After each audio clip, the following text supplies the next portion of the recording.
have X-ray vision? Are you strong enough to subdue a bulky interface? Can you leap tall buildings? No, forget that last one. Just be prepared for a workout when you play Ultimate Domain from the Software Toolworks. What we have here is a solid concept completely undercut by poor design. This game, set in the fantasy world of Genesia, pits you against 2 other players in a race to become the first to recover 7 of 9 lost jewels. Starting with 4 settlers and 1 territory, you're required to build your economy to the point where you're able to send your army out beyond your borders to seize unclaimed land, wipe out your enemies, and garner information about the legendary missing jewels. Unfortunately, your quest to become the crown jeweler is encumbered by the game's poor interface. To move around within Ultimate Domain, you move the mouse to the edge of the screen. This type of movement control has been mastered by countless other games, but it doesn't work well at all here. You'll often find yourself overshooting when you scroll the screen, because it scrolls too fast. As a change of pace, the screen occasionally doesn't move at all. You can move around by using the arrow keys, but this is very slow.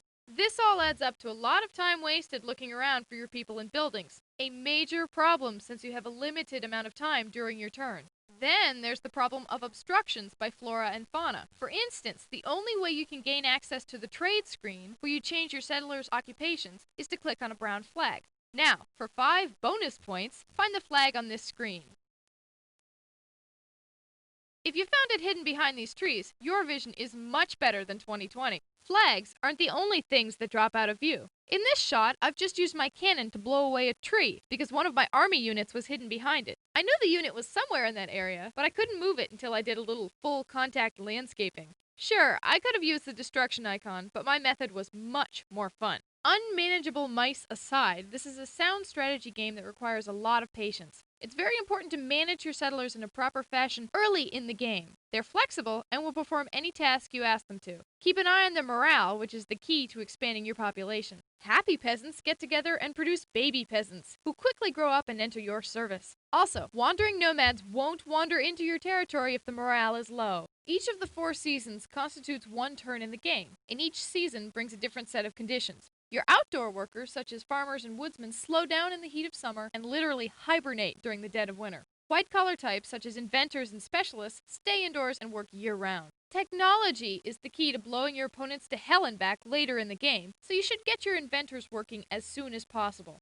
They're starting from scratch. The wheel hasn't even been invented yet, and their pool of knowledge builds in a logical fashion. You must build a workshop for your inventors to work in, and for your blacksmiths to build the inventions. Other important buildings that you'll need are a barracks, where you raise your army, raise your taxes, and propose alliances with the other players.